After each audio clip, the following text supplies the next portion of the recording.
Okay, good evening and welcome to the March 2025 meeting of the Omaha Public Power District Board of Directors. Thank you all for joining us in person at the Omaha Douglas Civic Center and remotely via WebEx. I hope you and your loved ones are staying safe and healthy.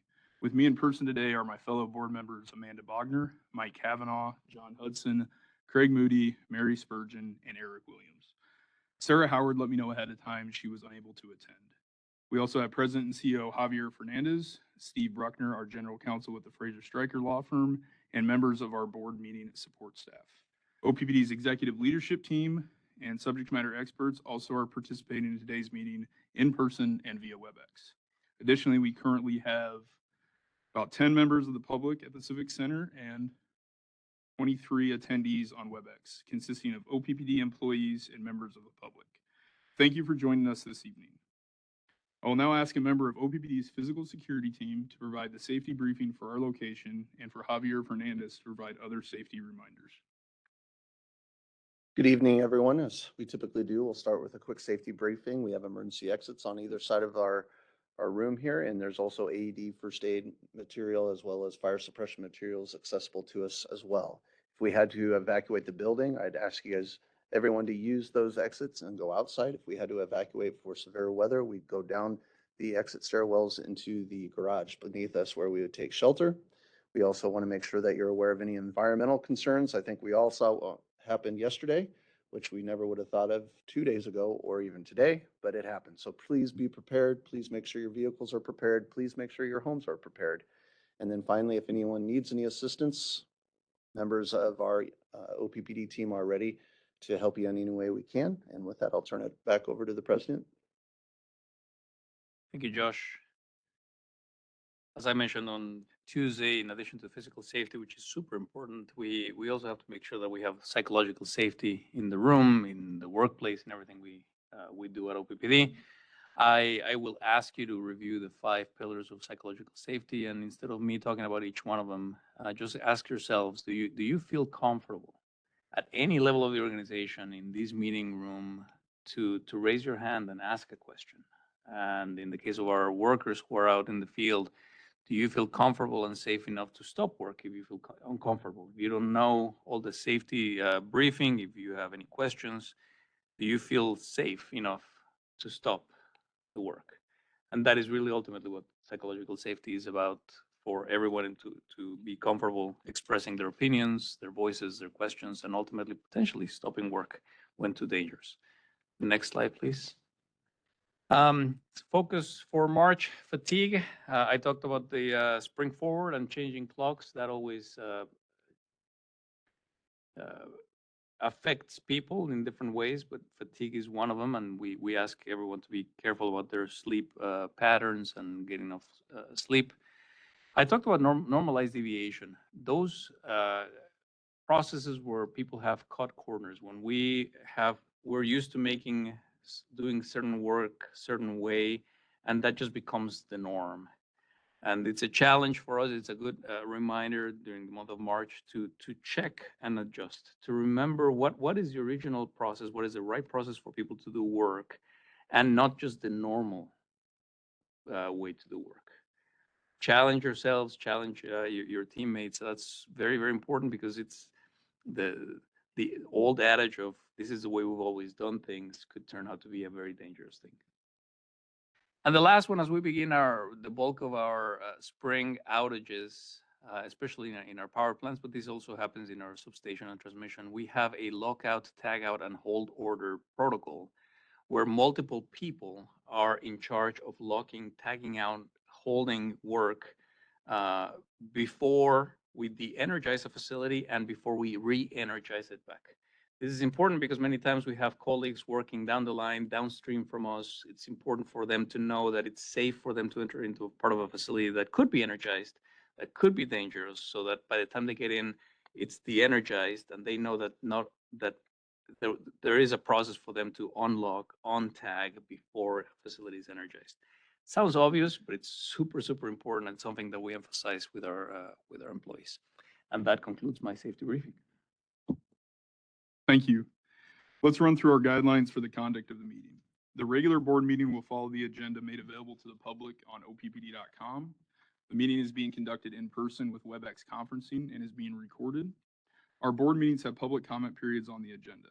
Comments made by all parties during the meeting are a part of the official public record. After the introduction of action items, board members will ask clarifying questions of staff, and then I will ask for public comment. After public comment, the board will conduct its discussion of the matter and then vote. Also, before we adjourn, there will be an opportunity to comment on any other matters of district business. We'll take comments in the room first and then via WebEx. For in-person attendees, if you wish to make a comment, please line up behind the microphone. Please state your name, address, and the name of any organization or person you represent. Each individual will be allotted 3 minutes per matter pending. To assist you, we'll use the timer that is in the room. Ms. Lane will signal you when 30 seconds remain, as well as when time is up. If you have written materials, please deliver them to Ms. Lane. For WebEx attendees, if you wish to make a comment, please send the meeting host a message using the chat feature or utilize the hand raise feature. Detailed instructions can be found on the OPPD website at the link shown on the screen. When I call on a member of the public to speak, please affirm that we can hear you before commencing your comments. Please state your name, address, and the name of any organization or person you represent. Each individual will be allotted 3 minutes per matter pending. To assist you, we'll use the timer on the screen and signal you when 30 seconds remain, as well as when time is up. If you have written materials, please email them to corporatesecretary@oppd.com and they will be received on our behalf. For all attendees, please direct your comments to me. I will either respond to you directly or defer response to another board member or officer of the district. The board values and welcomes civil, respectful, clear, and concise communication from the public. During public comments, speakers should refrain from repetitious, profane, or irrelevant comments. Speakers shall refrain from polling the board, as such vote is not on the agenda and is prohibited by law. Ms. Lane, will you please take the roll call? Director Bogner? Here. Director Kavanaugh? Here. Director Core? Here. Director Howard is absent. Director Hudson? Here. Director Moody? Here. Director Spurgeon? Here. Director Williams? Here. Notice of the time and place of this meeting was publicized by notifying the area news media, by notifying the Omaha World Herald and Nebraska Press Association, OPPD outlets newsletter, oppd.com, and social media, by displaying such notice on the arcade level of Energy Plaza, and by emailing such notice to each of the district's directors on March 14, 2025. A copy of the proposed agenda for this meeting has been maintained on a current basis and is readily available for public inspection in the office of the district's corporate secretary. Additionally, a copy of the Open Meetings Act is available for inspection on oppd.com and in this meeting room. The consent agenda action items are: Item 6, approval of the February 2025 meeting minutes and the March 20th, 2025 agenda. Item 7, appointment of new retirement fund investment managers, resolution number 6692 and resolution number 6693. Item 8, RFP 6188, Sarpy County Units 4 and 5, Control Valve Replacements, Resolution Number 6694.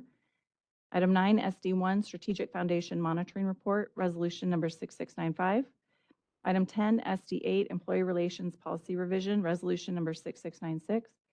Item 11, FERC Order 719, Demand Response Opt-out, Resolution Number 6697.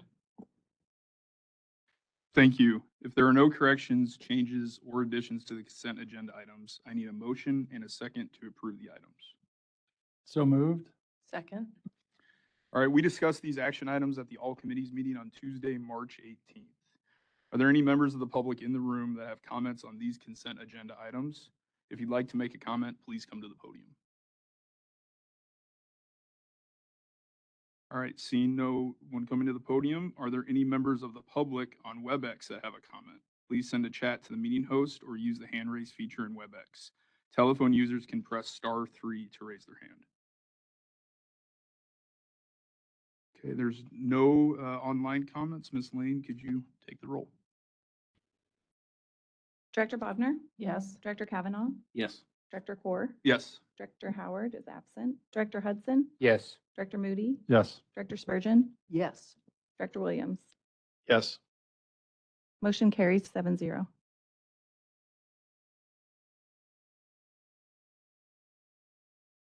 The first board discussion action item is item 12, updated authorization for debt financing 2025, Resolution number 6698. It is on the screen for you to review. I will not be reading it. I'll make a motion to approve. Is there a second? Second. Okay, colleagues, we're building a lot of things these days in order to meet our customers' demand for additional capacity, and building things requires capital. We issued, or we approved the district to go into the bond market and obtain $1.4 billion by January of last year. Approximately 1 billion of that was issued last year. And so the district has since determined and brought to us the need for an additional $600 million, taking that total authorization up to 2 billion. We heard this in good detail on Tuesday, but because we're talking about billions of dollars, we thought it might make some sense to bring the discussion here to ensure we're sharing with the public what the plan is. So I'll stop there without getting too far over my skis, and Javier, turn it over to you to maybe hit some of the highlights for the action.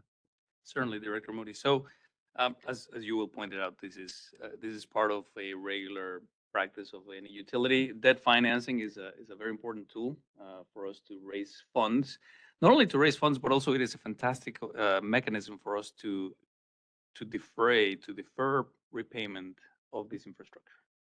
Right? When we are borrowing money over 30 years, that allows us to charge our customer owners over the same period of time back for that same infrastructure. It's like a mortgage payment on your home. For us, during the 2017 through 2021, 2016 to 2021 period, when we were under a no general rate increase period, we were finding a lot of efficiencies. We were financing almost 100% of our new capital program with cash. And we continue to finance a significant portion of our existing capital infrastructure with cash. However, back in the day, we were not expanding the system. We were really just maintaining what we already had. Around the 2021 timeframe, that's when our Power with Purpose resolution came about, and we started building new natural gas plants, 2 of them that are about to get energized. And now we're also building 4 more new turbines to continue to expand our fleet. We're building more transmission, distribution, etc. So our capital program has significantly increased, all for good reasons. We're building new things. We're serving our customer owners in a better way. We are serving more customer owners with more gigawatt hours than we've ever served before. And so we came to the board about a year ago, a little bit over a year ago, asking for a resolution authorizing us for $1.4 billion in debt financing. We have so far issued the first $1 billion of that. Now, not all of that has been used to finance new projects. That's important to remind everyone. We also take advantage of low interest rates in the market, and we use some of that authorization to refinance existing debt and therefore lower our interest payments and debt service payments. So we've done that. That's included in the $1 billion that we've issued in the past 12 plus months. We still have $400 million of authorization left that we can use, but we already know that we're going to need more than $400 million. So between the additional capital the additional debt that we need to finance new capital, plus additional authorization that will allow us to refinance existing debt, we're asking the board for an additional $600 million of debt authorization. That would bring the $1.4 billion that was authorized last year to $2 billion. That's over the course of 24 months. Hopefully that helps. That does help. A couple of follow-ups and a question for you, Javier. As we learned on Tuesday, we'll continue to manage the district's business so that we continue to maintain the debt service coverage ratio at 2.0. So that's important. And then also we'll stay below the debt to capitalization ratio of 70%. I think we're in the mid 60s now. So this will not push us over that number. Question that I don't have in front of me, Javier, the bond ratings are really, really important when we go to the market for this kind of money. Our bond ratings are AA. okay, so they're both at AA. Okay, so thank you. That's what I was looking for. I appreciate it. I don't have anything further to add. I'll turn it back over to you, Director Core. Thank you. Are there any other folks that'd like to make a comment? I might just ask if there, could have somebody outline, there's some other guidelines that rating agencies look at, like cash on hand, Mhm. and do you have banks backing you up if you need, more money? How does OPPD stand with that? We're doing relatively well, actually, I would say very well. We were able to secure additional lines of credit. This is a few years ago. We've been expanding our access to liquidity through lines of credit with financial institutions. We have a commercial paper program that we use to borrow on a short-term basis and help us with liquidity needs. Rating agencies see that as an incredibly powerful tool for us to manage cash within the year. That rating that Director Moody referred to gives us access, opens doors for us to request lines of credit, and it helps us maintain those lines of credit open. That's very important. And also, as Director Moody mentioned, having our debt service coverage ratio, having enough money to pay your debt service at least twice. It's very important for debt holders, and having our debt to capitalization ratio at a level that is manageable. All of this is important because we are growing, we're borrowing a lot of money, but we're doing that so that we can continue to serve more people, right? So the revenue that comes in is commensurate with the additional debt that we're issuing. And that's really what rating agencies are looking for, making sure that we never have a mismatch where we are borrowing too much for things that are not producing revenue or serving our customers, which is not the case. All right, thank you. Are there any members of the public in the room that have a comment on this action item? If you'd like to make a comment, please come to the podium. All right, seeing none, are there any members of the public on WebEx that have a comment? Please send a chat to the meeting host or use the hand raise feature in WebEx. Telephone users can press *3 to raise their hand. All right, Ms. Lane, will you take the roll? Director Bachner? Yes. Director Kavanaugh? Yes. Director Core? Yes. Director Howard is absent. Director Hudson? Yes. Director Moody? Yes. Director Spurgeon? Yes. Director Williams? Yes. Motion carried 7-0.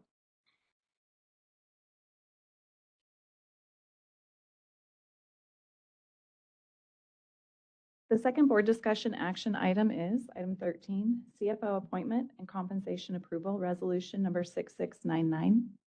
Now therefore be it resolved by the Board of Directors of the Omaha Public Power District that the appointment of Brad Underwood as Vice President, Financial Services and Chief Financial Officer and the compensation as set forth on the attached exhibit be and hereby are approved effective March 23, 2025.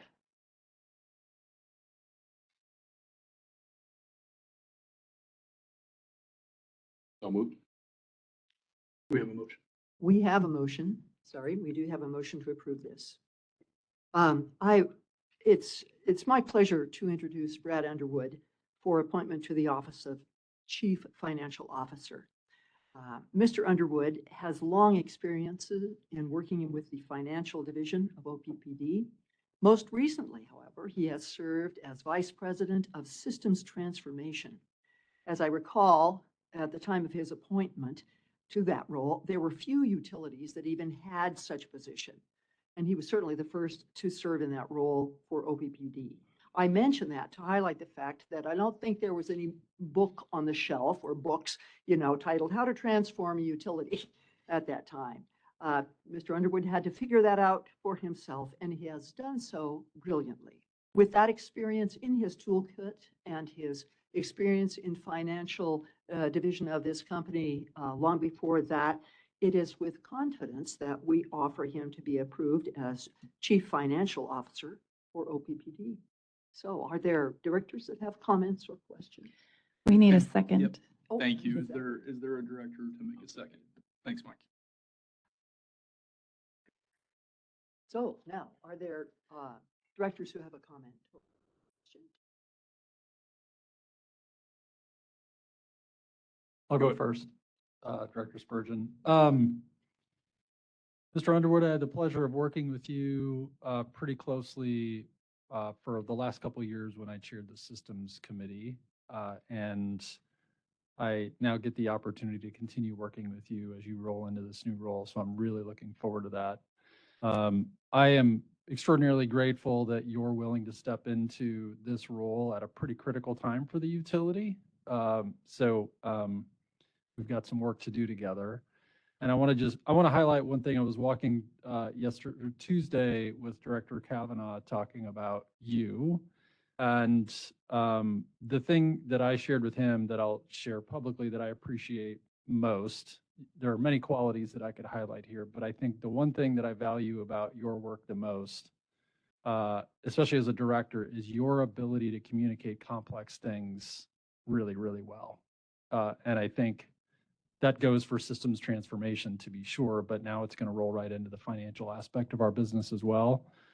So I just wanted to highlight that because, we're all running really fast, and as directors, we operate at a very high altitude, and your ability to take the really complex and turn it into something that we can digest is really helpful. So thank you and congratulations on this new appointment. Brad, you've done a great job so far at OPPD. Very happy and have the utmost confidence in your ability. And I'm sure you'll do a great job transitioning into the role as CFO. Look forward to working with you as a member of the Finance Committee. Thank you.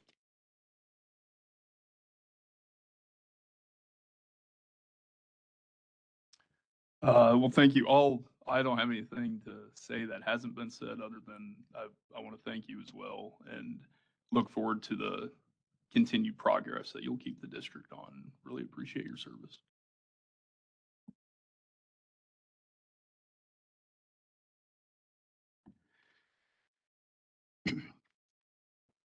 Do any members of the public in the room have a comment on this action item? If you'd like to make a comment, please come to the podium.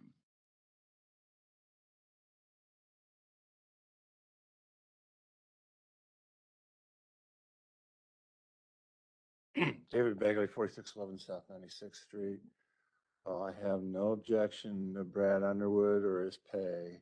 And I want to put his pay into a little context. The document I have here tonight describes a $20 billion slush fund that former President Biden tried to hand out when he was headed out the door. And some of you may not be familiar with these companies, these so-called nonprofits. The thing I want to call your attention to, there's this outfit called Community Preservation Corp. That sounds really super important. They got 2.4 billion, and the CEO, Rafael Siestro, made almost 1.5 million in salary in 2023, just handing out money. Free money. So Brad's going to be working hard. I know Javier works real hard. I mean, you guys are underpaid. I mean, you should get in the handout free money business. And we've got this other one, Powered Forward Communities, granted $2 billion. Sorry, Chair Core, what does this have to do with Brad Underwood? I'm saying he's a bargain. He's a bargain. That's sufficient. I don't think we need any outside citation to talk about Brad's qualifications. Thank you. Well, I'm going to continue on. I'm going to use my time. Thank you, Director Williams. But the thing I want to point out is this Green New Deal, it's a giant scam. 20 billion out the window, federal government, and we got the federal income tax credits. Goldman Sachs says $1.2 trillion. I've got a little bit more about that later, but again, I have no complaint with any of the officers' pay because you got these other scamsters who do nothing and they're getting paid millions of bucks. Thank you very much. Are there any other comments in the room?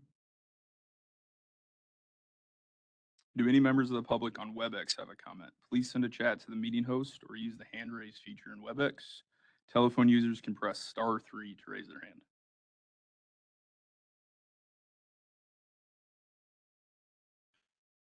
Thank you. Thanks for your comments. Ms. Lane, could you take the roll, please?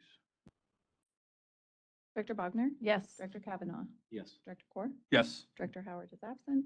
Director Hudson, Yes. Director Moody, Yes. Director Spurgeon, Yes. Director Williams. Yes. Motion carries 7-0.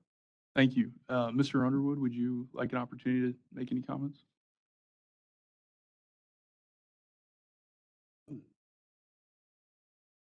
Yeah, thank you, Chair Core and the board. First of all, thank you to Javier for your confidence in me to fill this role for the organization. I appreciated all of the gracious comments that you all made. My wife's in the back here, and her and I get the great joy to give a fair bit to OPPD, and it's just wonderful to hear such gracious comments and words. And so again, thank you for that. I'm excited. I'm excited, and it's a good time to be excited in the utility industry. It's a good time to capitalize on opportunities for your organization and for us, our community. And so that's been a great honor for me. We'll have to approach the next few years with a great deal of equanimity, as we recently discussed. And so this idea of a level head, of a steady hand, calm moves, but decisive and clear. And we have a great finance staff that'll help us do that. And so I could not be more pleased to get the chance to work more with them and to bring the full strength of the organization's stewardship for our customer owners as we carry forward the mission. So I couldn't be more honored. Thank you, and look forward to getting to work. Thank you. And President Fernandez, do you want to start your president report?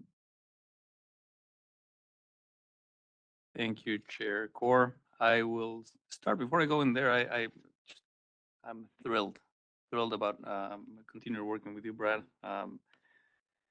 Day one for me at OPPD is when I met Brad Underwood. And from that day on, I've been impressed, and he continues to impress me every single day. I love your reference about writing the book on how to transform the utility, because that's exactly what he's been doing. He and his team in systems transformation, they've been helping us to transform the utility. And so to me, it was a relatively easy decision. It was harder for me to approach him and say, hey, Brad, do you want more work? Let me talk to your wife, because it's a lot of work, and it's a teamwork, Steph. So I really appreciate both of you leaning in, and Brad is right. You both have given a lot to OPPD, and I'm looking forward to that. First slide, as I always report on our baseload generation health capacity factors in Nebraska City between 72 and 63%. Both units were online. Nebraska City 2 did have a 3-day outage to repair a system leak on a valve, and that's why it reflects a lower capacity factor than Nebraska City Unit 1, which was available 100% of the time for the month of February. North Omaha Unit 4, it had availability. The unit stayed online, surprisingly, during the Missouri River ice jam.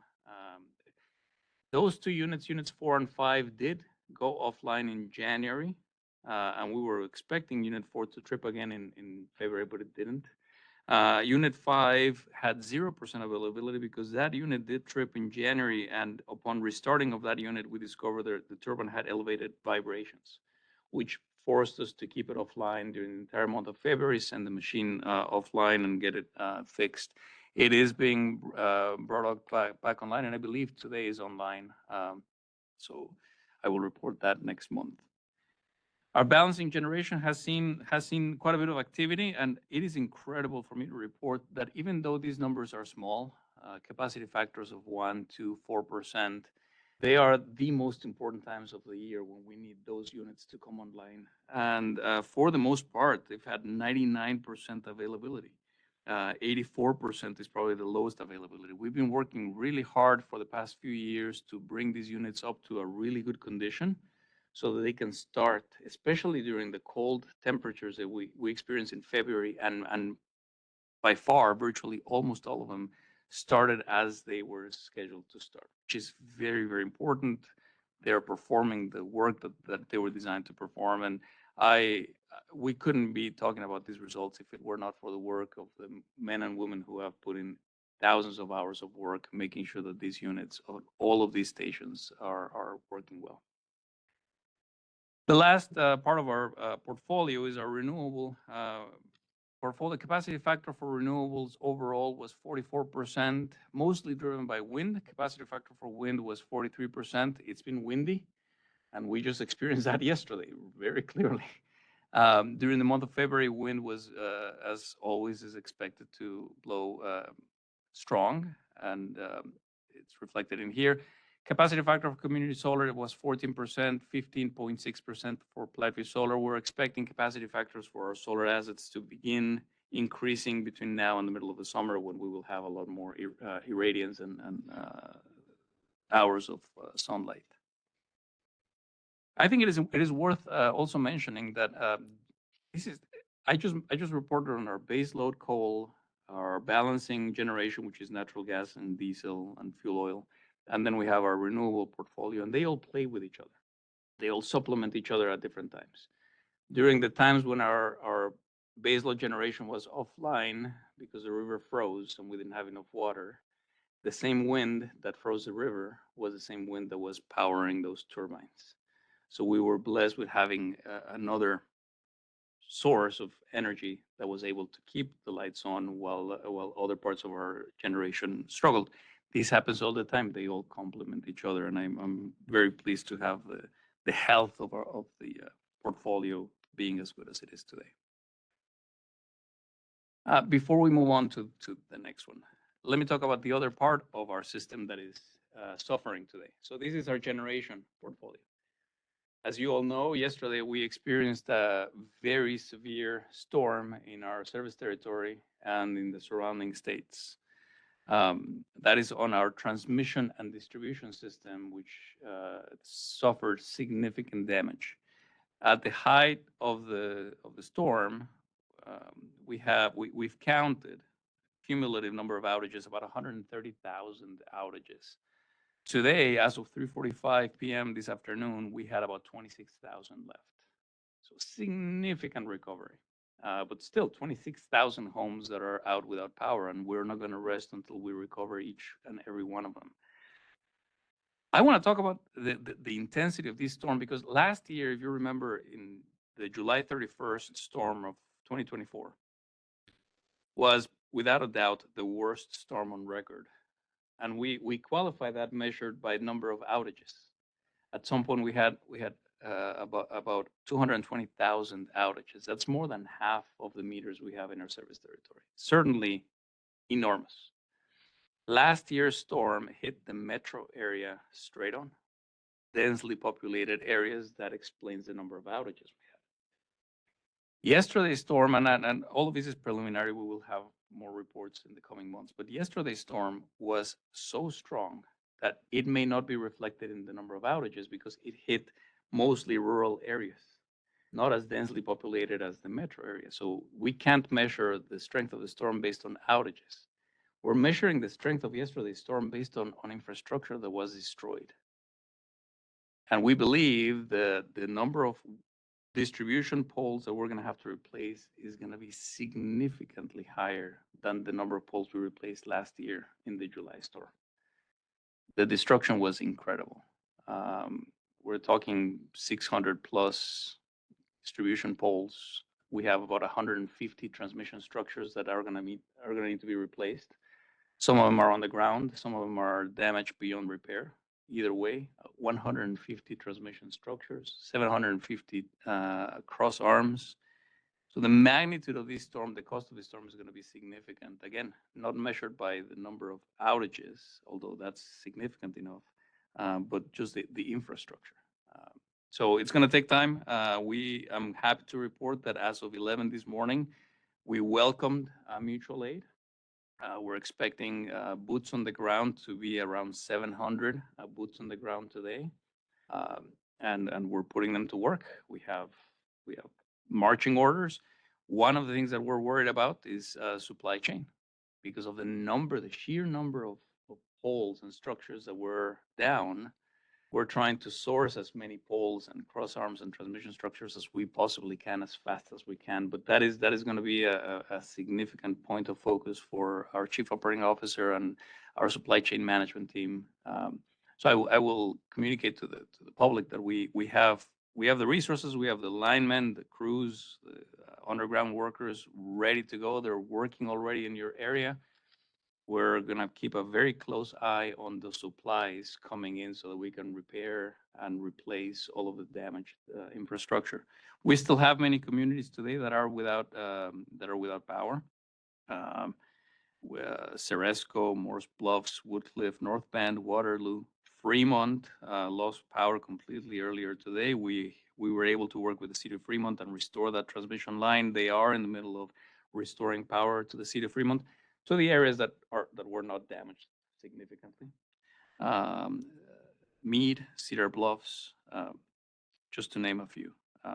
Again, it's easy for me to say only 26,000 customers that are out, but it's still a significant number. We are now about 24 hours after the storm hit, and we expect to work well into the weekend and early into next week to bring power back to every single customer. So that's the status of our distribution and transmission system. Not great today, but the spirits are high, and our teams are working really hard to bring power back onto our communities.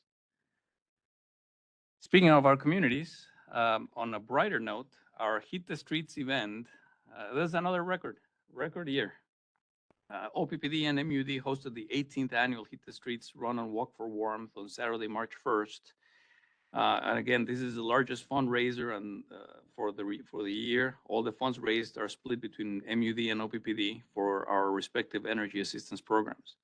Our preliminary results show that this year's event broke two records. Over 1,100 registrants. We raised over $226,500 including in-kind donations, which is $51,000 more than last year's event. So just a fantastic attendance, good turnout, and all of this is again to fund our energy assistance program. So I want to thank everyone who participated, who donated, participated virtually, our chair for the event.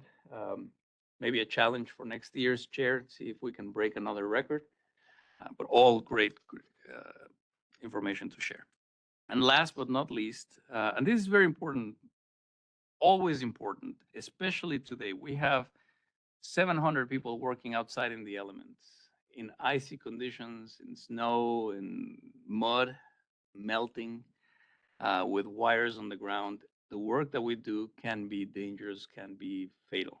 And so we're asking everyone to work really safely. This is a good, stark reminder of the work that we do and the people that we've lost in the line of duty. Michael Toms was electrocuted on July 10, 1974, while working on a transformer near Elmwood. Michael was 29 years old and had been with OPPD 5 years at the time of his death. He was also a veteran of the U.S. military. He was survived by his parents, grandparents, and his sister. And that, Chair Core, concludes my president's report. All right, thank you. Now's the opportunity for comment on other items of district business. If you'd like to make a comment, please come to the podium, state your name, address, and any organization you represent.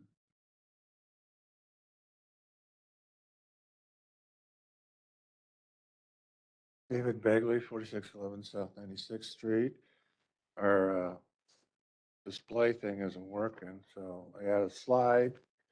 1965 to 2023, total energy as showing the source. So fossil fuels has been about 80% that entire time. So all these trillions of dollars spent on solar and wind, it hasn't even moved the deal. And I call that failure, total failure. So I got another open records request from Fraser Stryker, and it was very interesting. I asked for curtailment payments made in the last 5 fiscal years, total of $17 million. Last year, 2024, 9.3 million. And with High Banks in Kansas and Flatview Solar, probably going to be up more. So think of that, $9 million. You know, you could have been buying stronger poles, putting lines underground, doing more tree trimming, but you just vaporized 9.3 million. But I got a good idea how to spend that. I know you have your arboretum out on, I guess it's out on Maple, West Maple. And you could have some of those fire rings, and the directors, you get some $20 bills, stacks of them, and just throw them on, and you could burn 9 million bucks. How's that sound? Sounds good? Okay, so on last Friday, Senior United States District Court, John M. Gerard, issued an opinion, 40 pages, and I represented Knox County, and they want to build a 600 megawatt wind facility, 150 sites, 650 feet tall, and Judge Gerard basically threw out everything. Last two claims, I'll probably get dismissed on motion for summary judgment. And, they projected $1.3 billion that they were going to spend on this Knox County project.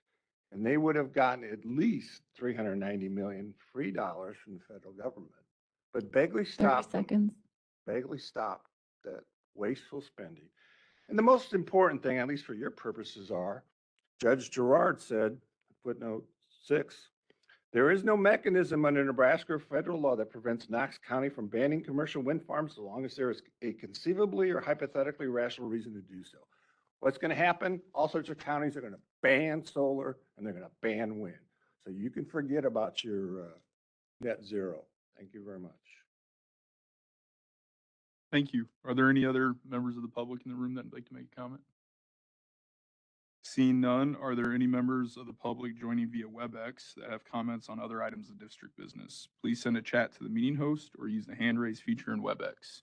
Telephone users can press *3 to raise their hand. John Pollock. Okay, Mr. Pollock, go ahead. John Pollock, 1412 North 35th Street, Omaha. Obviously, we've had a very stormy March so far. We're about to get a break for a week. The very highly variable pattern with storms right over the top of us has abated for now, and it looks like the next week or so we're going to be gradually warming up. Nothing like we have the 80s, but it should be pretty pleasant overall next week. However, as we go into the very end of March and early April, there are some indications that we start getting back into the storm track again. At that point, it's more likely to be spring-type systems. We're hopefully done with the snow and blizzard conditions, but we still have a pattern with developing drought in the southern plains, a jet stream that's more or less over us and headed toward the eastern U.S., and we're probably going to be seeing that temperature contrast continuing to create both large-scale storms and also thunderstorm outbreaks over our region as we get further into the spring here. With the current pattern, it appears that this drought area is likely to expand as the season goes on, and this is not good because the southern plains are already dry and they've had several major dust storms. We're near the edge of that area, which is not uncommon, but we'll have to watch to see whether the drought expands to the north as the season goes on. When that happens, that tends to produce very hot summer weather later on. And that's what I have for you right now. Thank you. Thank you. Is there anybody else on WebEx that'd like to make a comment?